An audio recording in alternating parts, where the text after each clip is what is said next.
Oxon 3 Comunicación Natural. Toyota. Renfe. Nuevo Espacio Elite.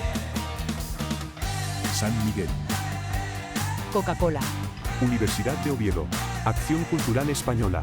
El Ayuntamiento de Gijón y el Gobierno del Principado de Asturias. Patrocinan la 37ª edición de la Semana Negra.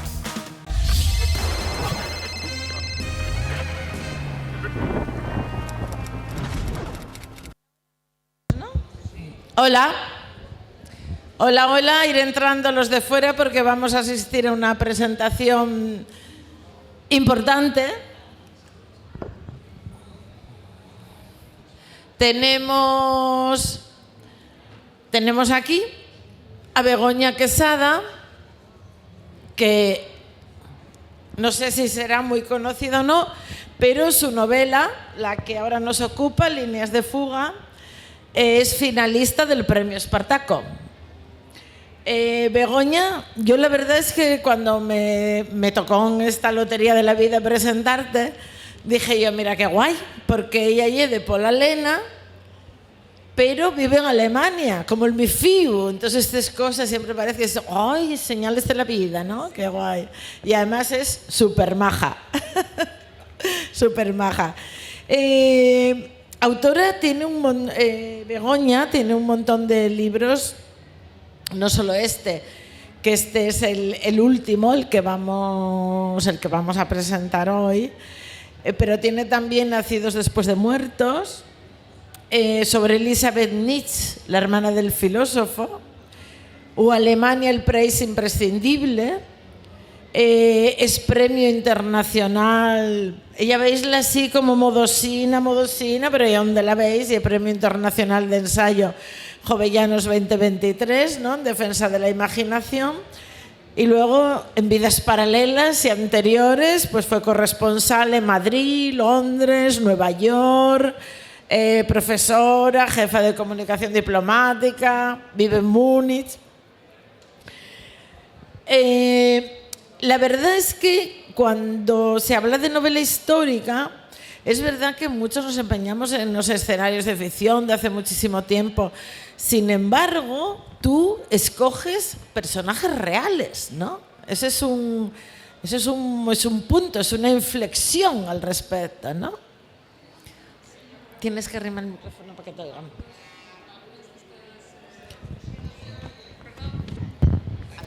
Perdón. Ya que competimos con la Noria, hay que hacer un plus de esfuerzo. Hay que gritar. Yo creo que algunos de estos personajes me escogen a mí. Me los encuentro, me pasó con Elisabeth Nietzsche y me pasó con los hijos de Thomas Mann y con Hannah Arendt, que son los protagonistas de esta novela, y ellos me escogen a mí porque tienen vidas tan interesantes, o sea, a mí me parecen tan interesantes que me toca escribir sobre ellos. Es que esa es la primera pregunta. ¿Quién es Thomas Mann? ¿Quiénes son sus hijos? ¿Y por qué te enamoraste de ellos? Bueno, Thomas Mann es Premio Nobel de Literatura de 1929, si no recuerdo mal. Y es autor, bueno, de novelas muy conocidas, ¿no?, como Muerte en Venecia o Los hermanos Woodbrook. Bueno, tiene un montón de títulos, es un gran autor alemán. Y además, pues es padre de 6 hijos. 2 de ellos son estos, Erika y Klaus, y mirar un poco a la familia Mann, pues es como cortar un árbol y mirar los anillos del árbol, ¿no? No solo puedes ver la edad, sino que una persona experta, una persona con un ojo que entienda lo que pasa en la madera del árbol, puede ver los años de sequía, los años de humedad, las plagas. Pues mirar a la familia Mann es un poco como cortar Europa y ver lo que pasa en todos esos años en Europa, porque ellos sufren. Es una familia rica que ya no solo empieza con Thomas Mann, el padre de Thomas Mann era senador, su madre era brasileña, es también la madre de Heinrich Mann, que es otro gran escritor, y ellos pertenecen a la élite de Múnich, que es la ciudad en la que vivo y es como me los encuentro, pero sufren la llegada del nazismo, el exilio, el exilio primero a Suiza, después a Estados Unidos, y sus hijos, pues sufre también a sus hijos, porque sus hijos son un poco irreverentes y contrarios al padre. Sus hijos, más que ser irreverentes, yo creo que son producto de su tiempo, ¿no? A ver, tenemos aquí este momento tenso de la novela que no se nos quiere sostener. Vamos a ver. Vamos a ver aquí si lo conseguimos. A lo mejor abierta. Ahí. Ahí, siempre Gracias. roto con descosito. La novela empieza con que los hijos, claro, yo lo primero que hice, yo Thomas Mann, por supuesto, lo conoces, todo el mundo lo conocemos, y de repente dices tú, ¿pero quiénes son los fíos? Ay, pero tenía 2 fíos. Entonces inmediatamente entonces en Google y la Wikipedia, y dices tú, ¿quiénes son los 2 fíos que tienes? Y efectivamente su historia se corresponde, o sea, es difícil hacer una historia a partir de personas reales, porque no es lo mismo crear un personaje de ficción protagonista que asumir que tus protagonistas fueron personas reales cuya vida ya está escrita, hasta en la Wikipedia. Sí, tienes toda la razón. Lo que pasa que a lo mejor ahí mi oficio como periodista a lo mejor me facilita esa labor o me gusta investigarla y investigarlos y leer lo que ellos leyeron en la medida de lo posible, pasear por donde pasearon, ver las cosas que vieron e intentar ponerme en su lugar, ¿no? Sobre todo con personas que creo que hasta cierto punto vivieron cosas como las que estamos viviendo nosotros ahora. Y eso es... A mí pensar esta novela me ocurre en un momento en el que empieza la invasión rusa de Ucrania y yo estoy en Alemania, y en Alemania la invasión de Ucrania se ve de otra manera, yo creo, que de la que la vemos en España, porque se vive la llegada de los ucranianos con sus maletas en las estaciones de tren delante de tus narices.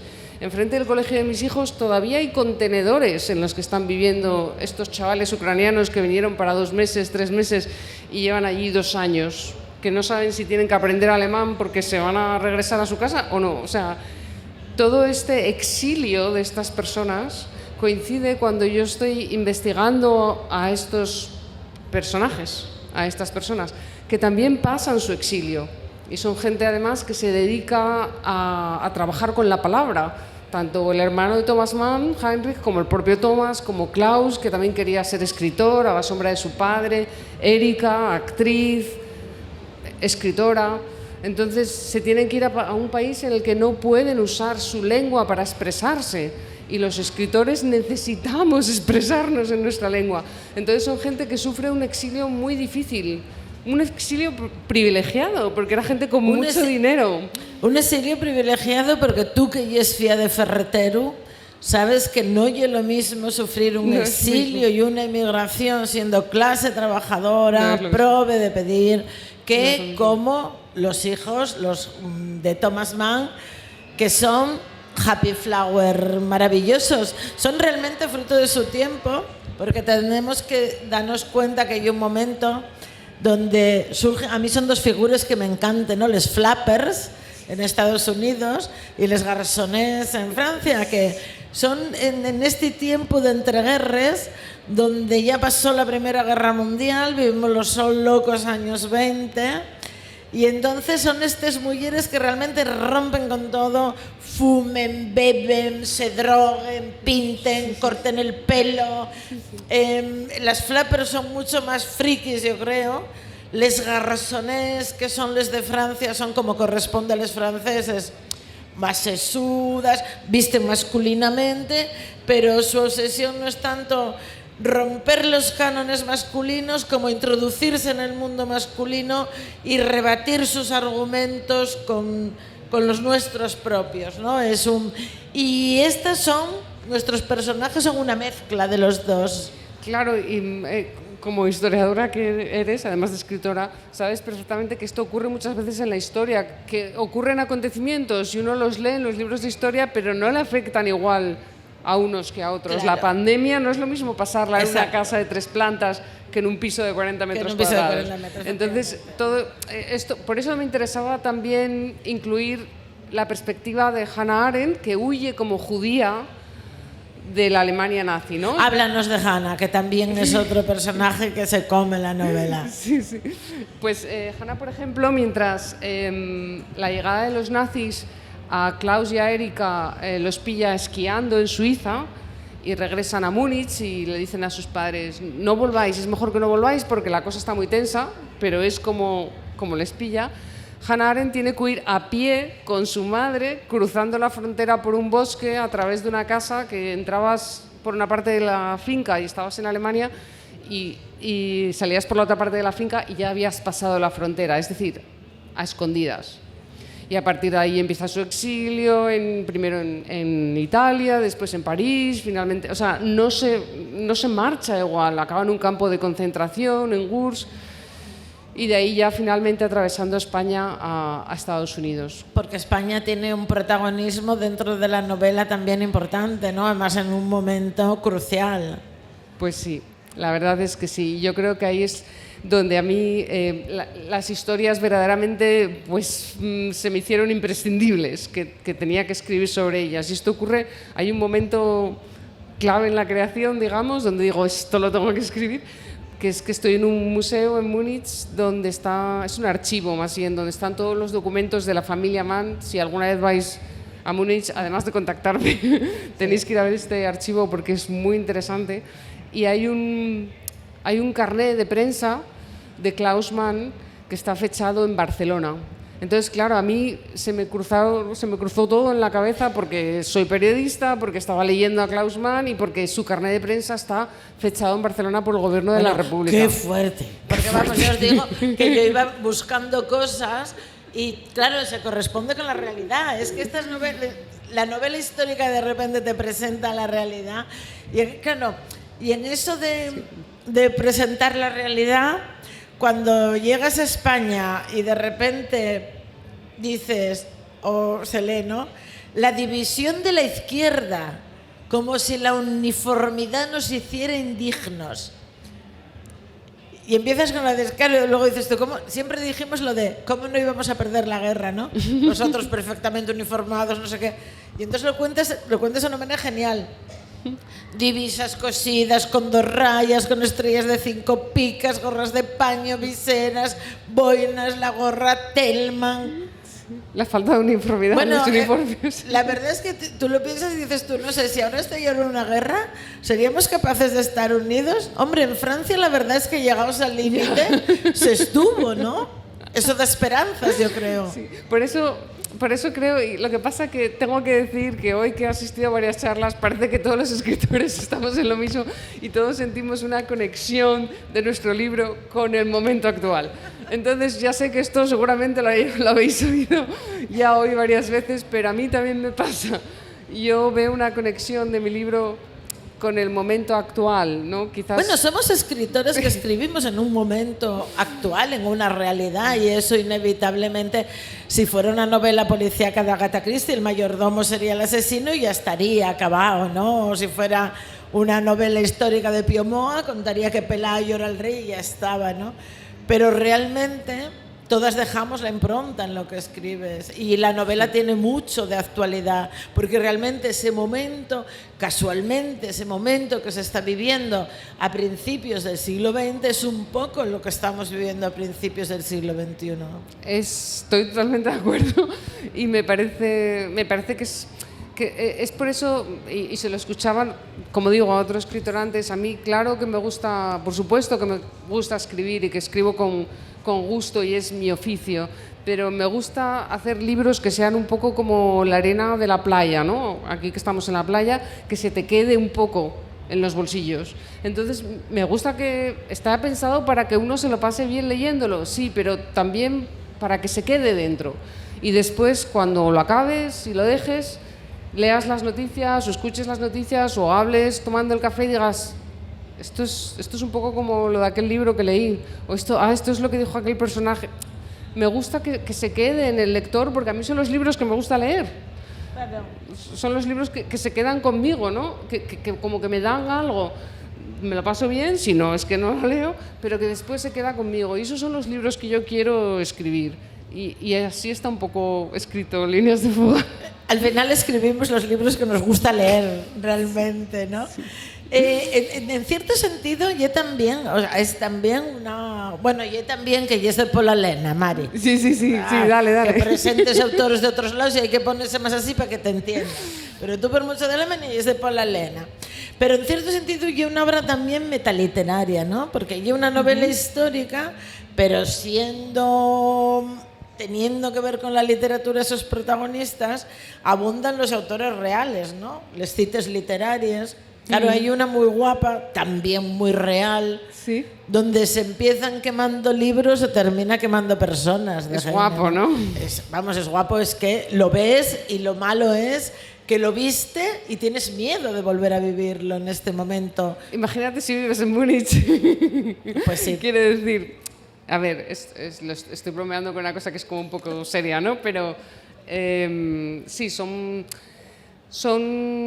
también quería usar las propias palabras de estos escritores que no dejan, o filósofos, como Hannah Arendt, aunque no le gustaba que le llamasen filósofa, usar sus propias palabras en el libro para hacerlos más reales, ¿no? Que reflejasen un poco la realidad. Entonces, algunas de esas citas son frases suyas, porque esta gente era mucho mejor que influencers o mega youtubers. Esta gente escribía diarios, pero de sus libretas con sus fechas. Bueno, el libro es este, creo que lo habéis visto todos, creo que lo podemos dejar tumbado. Fijaros bien en el libro, porque es un nuevo procedimiento para llamar la atención. Claro, antes no sabíamos cómo hacerlo. Una estrategia de marketing que estamos inaugurando ahora la Semana Negra. Antes te ponían el libro, se apoyaba en algo y ahora ya, a fuerza de tirarlo, acabas viendo la portada. Es el libro que más se mueve de toda la Semana Negra. Puedes comentarlo como gran anécdota. Pues eso, escribían diarios, entonces claro, como tienen diarios y cartas en papel escritas, ahora las puedes consultar, las puedes leer, puedes ver de qué hablaban. Thomas Mann en sus diarios hablaba de la cena, de lo que su mujer iba a comprar, o de lo que le parecía a Schopenhauer, o de si sospechaba que su hijo no era muy normal. O sea, todo esto está en sus diarios. Entonces, es genial. ¿Qué utilizaste como fuente aparte de los diarios de Thomas Mann? Está el archivo que mencionaba antes en Múnich y allí está toda la documentación de la familia. Mucha de ella está digitalizada, se puede consultar desde cualquier parte del mundo, pero están sus fotos, sus diarios, sus cartas, sus libros, sus borradores, sus artículos de prensa. Los dos hermanos son una pareja fantástica, ¿no? Son fantásticos, sí, la verdad. Son fantásticos. Preséntanoslos un poco. Pues Erika es la mayor, se llevan un año de diferencia. Pero desde el principio, o sea, son 6 hermanos, pero estos dos, que nacen en 1905 y 1906, si no me equivoco, se llevan muy bien. Entonces Erika le coge a su hermano un poquito bajo su ala, se lo lleva por ahí a hacer trastadas, porque Erika era... guerrera. Cañera desde pequeña. Entonces, pues a robar huevos o robar manzanas, o también se le da muy bien imitar acentos. Entonces llamaba por teléfono y gastaba bromas, le decía a alguien, es que usted ha quedado en el teatro con no sé quién, tal. Entonces era rebelde, era traviesa, debía ser un trasto, porque como madre yo puedo pensar que debía ser un trasto de chiquilla. Y son gente que, pues, privilegiada, pero cuando llega la gran inflación en Alemania, que estamos hablando de que lo que costaba un marco pues pasó a costar no 10 o 20 o 100, pasó a costar trillones. O sea, la gente jugaban, los niños hacían cometas y pelotas con el dinero porque el dinero no valía nada. Entonces esta gente perdió mucho dinero. Entonces de vivir con servicio y bueno, con lujo, pues a tener que contar qué comían y a ir sin zapatos o a heredar los zapatos los hermanos, y es así como crecen los dos de la mano, ¿no? Pero bueno, no deja de ser Thomas Mann, no deja de poder dar conferencias aquí y allá, entonces en comparación con el resto de sus conciudadanos lo llevan bastante bien, y estos chavales pues pierden un poco el norte. Es que su país ha perdido la Primera Guerra Mundial, han sufrido la gran inflación y solo quieren vivir la vida, quieren disfrutar de su cuerpo, probar todo tipo de cosas en la sexualidad, drogarse, ser felices, experimentar, Vamos viajar. al salseo, drogas y sexo. Que no nos falten. Bueno, bailar, Berlín, debía ser una ciudad, me imagino, en aquellos Sí. años muy interesantes. La para mí igual queda un poco corto la representación del Berlín de los cabarets, de lo turbio. Que claro. Claro, queda un poco porque la novela abarca su vida y esto forma parte del principio, pero realmente es un momento Muy duro. Bueno, se dan la vuelta al mundo en 1927 por placer. ¿Quién da la vuelta al mundo en 1927 por placer? Madre mía. ¿Sabes? Y ellos dos. Entonces, Cuando llegan a España, es verdad que en España hablábamos antes de la metaliteratura y de todos los otros autores alemanes que citas en la novela, que no yo peñazo, cito autores alemanes, pero por poner citas. sí. Pero Me digas. yo creo que aquí hay Algún trasmo. los superpoderes de las drogas. Esto va a ser porque realmente es un momento, o sea, hablamos ahora de drogas, pero en ese momento hablábamos de las flappers antes. El tema de la utilización que ellos hacen desde la morfina, que era la droga más habitual de los señoritos de principios del siglo pasado, pero ellos lo llevan todo en su maletín, el acceso que tienen. Sí. Es un periodo realmente fascinante en ese sentido, porque es una explosión de las ganas de vivir entre dos guerras, las ganas de vivir, de los sentidos, esa explotación realmente de decir, yo he vivido mi vida al límite, así muera mañana, claro. Explotando las costuras del cuerpo. Claro, es que habían visto caer todos los principios que habían regido la vida de sus padres. Nada de lo que sus padres les habían enseñado servía cuando había esa tremenda inflación, cuando en Múnich, que es una ciudad pues muy, digamos, noble, conservadora, pues se estalla la revolución bolchevique. O sea, es que todo cambia, todo da vueltas. Entonces yo me puedo imaginar esa juventud que además estaba, en este caso, en el que estamos hablando siempre de los hijos de los Mann, con posibilidades, pues querían experimentar, viajan a Persia, van al Hollywood de aquellos años con Greta Garbo, se codean. La verdad es que, claro, el hecho de que se hayan codeado con toda esa gente en realidad permite que la tengas en la novela, porque hablábamos antes de tal, pero es que cuando llegan a España van a estar con Ada Carreño, con Rafael Alberti, con María Teresa León, Remedios Varo, porque claro, no son pobres y al final los ricos, los intelectuales se acaban relacionando todos entre sí, es de un país o de otro, con lo cual también haces ahí un poco un retrato de esa generación del 27 y de la sin sombrero que nosotros tardamos años en saber, evidentemente las mujeres siempre estuvimos excluidas del canon literario y del relato de la historia, ¿no? Supuesto, pero tardamos años en saber que estaban aquí las sin sombrero. A mí me encantó esa parte. Sí, cuando ella está en el hotel hago esa mención de que llevan todas el pelo suelto, ¿no? Y no quería ponerla sin sombrero porque es un término posterior. Claro, totalmente lo mismo. Pero me gusta que lo hayas.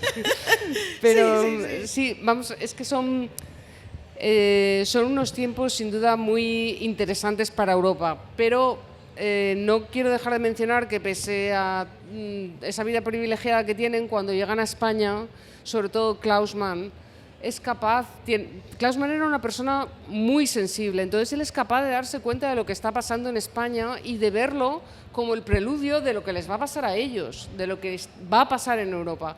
Entonces se sensibiliza mucho por lo que ocurre en este país y escribe unas cosas preciosas, con ruptura, ¿no? O sea, con dolor de corazón sobre lo que él está viendo que está pasando en España. Y con visión de futuro. Y con visión de futuro. Es el año 38 cuando vienen por aquí y se pasan nada, semanas, mes y medio. Pero yo creo que Klaus Mann, mejor que Erika, es capaz de captar lo que está pasando. Y la figura de Klaus Mann me interesa mucho porque además a raíz de todo eso él después se va al exilio, se va a Estados Unidos, se alista en el ejército estadounidense, regresa a Múnich, a su ciudad, con las tropas americanas a ver lo que los nazis han hecho con su país, regresa a su casa, no reconoce nada y se acaba suicidando.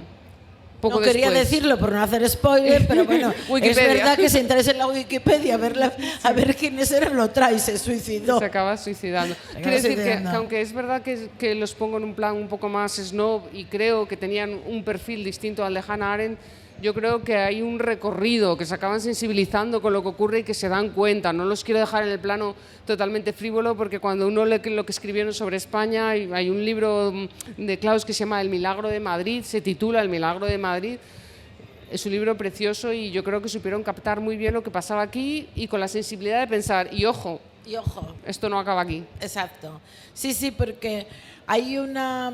Estamos viendo ahora el genocidio palestino, el auge de la ultraderecha. Menos mal que libramos en Francia, en Alemania, es verdad que el tema está realmente preocupante, muy preocupante. Pero bueno, por lo menos en Alemania las empresas van contra la ultraderecha. Aquí van con Milei y Aznar, ¿no? Las grandes empresas. Claro, allí se unen para pedir que no voten a la ultraderecha y aquí hacemos todo lo contrario. Pero bueno, hay una frase que me gusta mucho en este sentido, ¿no? La de, si se pierde esta guerra, dice, no sé si es Claus el que la dice además, no será por los blandos de las trincheras ni por los soldados sin uniforme, será por los que no están, por los que viven en otra realidad. No se perderán por los que caigan, sino por los que no sabemos levantarnos. Sí, 5 minutos, ¿no es que? 5 minutos. 5 minutos, bueno, podríamos seguir hablando infinitamente, porque la verdad es que la novela aborda... No solamente es histórica del siglo XX, pero vuelvo a insistiros, tiene tantas connotaciones del pasado reciente que estamos viviendo. Pero bueno, en estos últimos 5 minutos siempre es el deber y el honor que la autora, en este caso vuelvo a insistiros, finalista del Premio Espartaco, pues la autora que haga su, entre comillas, venta, promoción de la novela, realmente, porque quienes nos están viendo deberían leer esta obra. Ojo, comprarla por supuesto, que al final la vais a encontrar allí y os la va a dedicar, y si no, leerla en las bibliotecas, que ya sabes que en esa guerra estamos, leerla en las bibliotecas. Sí, tengo que decir que eso, que no ni siquiera comprarla. Tú sabes cómo va el negociado esto de los libros, o sea que en las bibliotecas sé que en algunas está, porque me lo dicen amigos que tengo en Gijón, en Oviedo, incluso en Pola, que está en la biblioteca, con lo cual os animo a que lo saquéis de la biblioteca, vamos. Y no me gustaría terminar sin hablar un poco más de Hannah Arendt, porque me parece que es otra parte fundamental de las líneas de fuga, ¿no? Que es donde convergen. Y es que Hannah Arendt, a la que os animo que leáis también, si no la conocéis, o a la que os acerquéis mismamente con Wikipedia, ideas básicas de Hannah Arendt, sus escritos, su forma de ver el totalitarismo, cómo lo define, su manera de advertirnos cómo tenemos que tener cuidado con este tipo de monstruos, porque no llegan como los monstruos metiendo ruido, sino que llegan poco a poco, y cómo tenemos que tener un poco de cuidado a la hora de juzgar, porque bajo presión es muy fácil caer en la incoherencia, ¿no? O sea, si nos aplican la presión necesaria, seremos mucho más incoherentes de lo que creemos. A ver, todo esto suena como muy filosófico y el libro no va de eso. Pero si os sirve para acercaros a figuras como Hannah Arendt o como los hijos de los Mann, pues con eso yo ya satisfecha. Sí, porque se titula Líneas de fuga, pero podría titularse Barco sin ancla, porque yo creo que eso es lo que somos todos en momentos, todos y todas en momentos históricos como los que se viven entre esas dos guerras en este mismo momento que estamos viviendo. Pues bueno, muchísimas gracias, Begoña, Pilar, gracias a todas las que nos acompañasteis, y de verdad un novelón, candidato al Espartaco, y un placer tenerte en la Semana Negra, esta vez en el sillón. Gracias, Pilar, gracias. Oxon 3 Comunicación Natural. Toyota. Renfe.